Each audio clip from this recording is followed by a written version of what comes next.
देखिए रवीश, यहाँ पर सरेंडर हुआ है, गिरफ्तारी हुई है, क्योंकि पहले ये माना जा रहा था कि विकास दुबे सरेंडर कर सकता है। ऐसे में ये देखिए तस्वीरें आ रही हैं गिरफ्तारी के वक्त की, जब विकास दुबे को सरेंडर किया गया उज्जैन के महाकाल, बहु प्रसिद्ध महाकाल मंदिर के बाहर। ये देखिए पुलिस की टीम विकास दुबे को ले जाते हुए, वहां की तस्वीरें हम आपको दिखा रहे हैं। गैंगस्टर विकास दुबे की गिरफ्तारी जहां से हुई है और लगातार पिछले 7 दिन से पुलिस उसकी तलाश कर रही थी, लेकिन वो चकमा देकर फरार हो जाता था। रवीश, क्या माने, विकास ने महाकाल मंदिर के बाहर होने की जानकारी खुद पुलिस को दी है और सरेंडर किया है, या फिर किसी और की इंफॉर्मेशन पर उसकी गिरफ्तारी हुई है? देखिए, अभी जो जानकारी आई है, उसके मुताबिक बताया जा रहा है कि उसने खुद ने अपनी पहचान जो है वहां के एक सिक्योरिटी गार्ड को बताई और उस सिक्योरिटी गार्ड ने ही फोन करके पुलिस को वहां बुलाया है। ये अब तक की जानकारी मिल पाई है। आधिकारिक रूप से भले ही पुष्टि न हो रही हो, लेकिन सूत्र जो जानकारी दे रहे हैं वो यही दे रहे हैं कि सुबह खुद विकास दुबे ने ही अपनी पहचान, अपना नाम, अपनी आइडेंटिफिकेशन वहां के एक सिक्योरिटी गार्ड को बताई, जिसके बाद नजदीकी जो पुलिस थाना है, जो महाकाल पुलिस थाना है, वहां उसे ले जाया गया था, जहां पे उससे आगे की पूछताछ की गई। हालांकि और ज्यादा जानकारी जो है ये तब साफ हो पाएगी जब कोई पहले का आला पुलिस अधिकारी जो है वो फोन उठा करके एक बार इसकी आधिकारिक पुष्टि कर सके। लेकिन अभी तक की जो जानकारी आई है वो यही आई है कि महाकाल मंदिर के बाहर से ही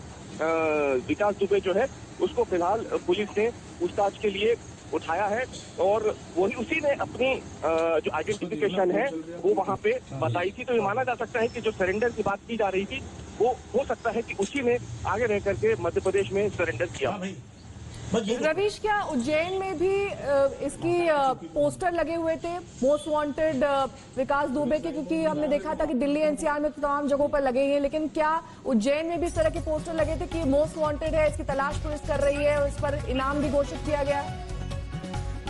देखिए, उज्जैन में किस तरीके का कोई पोस्टर उसके बारे में नहीं लगा था, इस तरीके की किसी को कोई जानकारी थी भी नहीं। लेकिन क्योंकि लगातार इसकी जो ट्रेसिंग है ये की जा रही थी, उसके कॉल रिकॉर्ड के साथ ही उसकी जो पुलिस की अपनी इंटेलिजेंस है वो लगातार पीछा कर रही थी, तो माना जा रहा था कि वो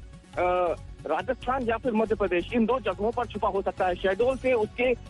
जो एक रिश्तेदार है उसे भी यूपी एसटीएफ अपने साथ परसों उठा के ले गई थी और उनसे भी लगातार पूछताछ की जा रही थी। और इसलिए यहाँ मध्य प्रदेश में, जैसे हमने देखा था दिल्ली में, नोएडा में, उत्तर प्रदेश के कई जगहों पर हमने देखा था कि विकास दुबे की तस्वीरें जो है वो चस्पा की जा रही थी सार्वजनिक जगहों पर। यहाँ पे ऐसा कुछ नहीं था और अभी तक की जो जानकारी मिल भी रही है कि उसने खुद ने ही अपनी पहचान उजागर की है। तो ये माना जा सकता है कि एक वेल प्लान्ड, सोची समझी रणनीति के तहत ही वो उत्तर प्रदेश से बाहर निकल के मध्य प्रदेश पहुंचता और यहाँ पे आकर के, जो कि माना जा रहा था कि वो सरेंडर कर सकता है कहीं ना कहीं, उसने यहाँ पे आके सरेंडर कर दिया हो। ठीक है रवीश, आपके पास लौटेंगे। शिवेंद्र श्रीवास्तव हमारे संवाददाता इस पूरे मामले पर लगातार नजर बनाए हुए हैं डे 1 से। शिवेंद्र, तस्वीरें आ गई हैं, गिरफ्तारी हो गई है विकास दुबे की, लेकिन ये स्पष्ट, ये साफ नहीं हो पा रहा है कि पुलिस की ओर से की गई गिरफ्तारी है या फिर विकास दुबे ने सरेंडर किया है, अपनी पहचान बताई है और उसके बाद ये पूरी कार्रवाई हुई।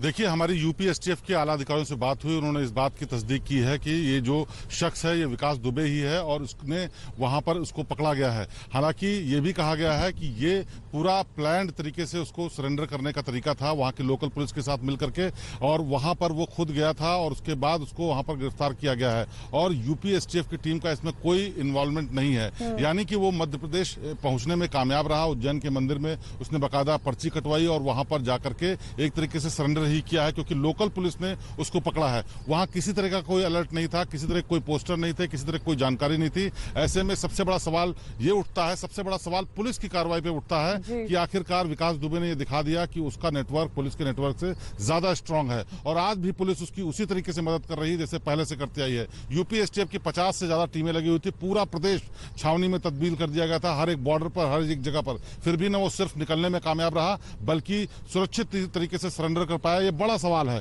भले ही उसको चाहे प्लान तरीके से किया हो या फिर पुलिस ने वहां लोकल किया हो, लेकिन यहाँ की पुलिस को लेकर के बड़ा सवाल इस बात का है कि आखिरकार इतनी टीमें, इतने लोग क्या कर रहे थे जो यूपी के बॉर्डर को क्रॉस करके वो एमपी पहुंच गया और वहां पर जाकर के उसने सुरक्षित तरीके से सरेंडर किया है, जिसको अब गिरफ्तारी के रूप में दिखाया जा रहा है। नया और साथ ही शिवेंद्र, ये वो राज्य है, वो संभावित जगह है जहां पर ये माना जा रहा था कि विकास दुबे जा सकता है। ऐसे में यूपी एसटीएफ की कोई भी टीम वहां पर नहीं पहुंची थी इस तरह की जानकारी के बावजूद, और साथ ही जो खबर ये चलाई गई कि विकास दुबे किसी मीडिया हाउस में सरेंडर कर सकता है, ये पुलिस को गुमराह करने के लिए था।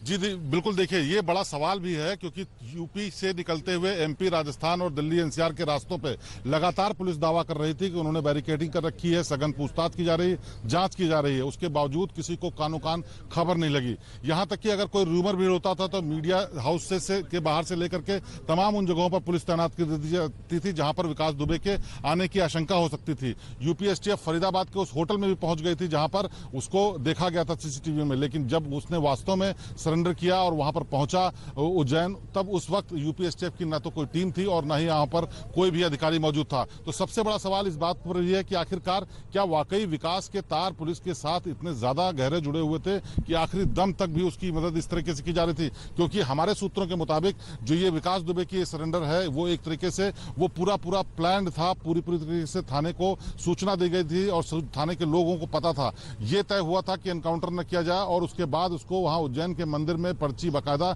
सबूतों को बनाने के लिए कि वो उज्जैन के मंदिर में दर्शन करने गया था और उसको वहां पर मौजूदगी दिखाने के लिए ताकि किसी तरीके की इसको जान को खतरा न हो, इसलिए इस तरीके का वहां पर माहौल क्रिएट किया गया और उसके बाद लोकल पुलिस ने उसको अरेस्ट किया। जिस वक्त अरेस्ट किया गया उस वक्त कोई भी वहां पर ना तो हंगामा हुआ, ना तो किसी की तरीके की तस्दीक की गई और ना ही कोई ऐसा माहौल क्रिएट हुआ जिससे लगा कि कोई मुठभेड़ या भागने की कोशिश है। वो सारा कुछ प्लान तरीके से दिखता है और इससे साफ पता चलता है कि विकास दुबे की जड़ें बेहद गहरी थी और आज भी उसका नेटवर्क पुलिस से ज्यादा स्ट्रांग काम कर रहा है। बिल्कुल साफ तौर पर ये नेटवर्क दिखाई दे रहा है क्योंकि नेटवर्क पहुंचता है एमपी के उज्जैन तक, जहां से तस्वीरें लगातार आ रही हैं विकास दुबे की गिरफ्तारी की। अभी कुछ ही देर पहले गिरफ्तारी हुई है और शिवेंद्र, हमने तस्वीरों में देखा कि जिस तरीके से 7 दिन से पुलिस को इस मोस्ट वांटेड गैंगस्टर की तलाश थी, जब गिरफ्तारी हुई तो उसके इर्द गिर्द जो माहौल था, कुछ 7 से 8 पुलिस वाले मौजूद होंगे, ऐसा लगा ही नहीं कि ये मोस्ट वांटेड गैंगस्टर की गिरफ्तारी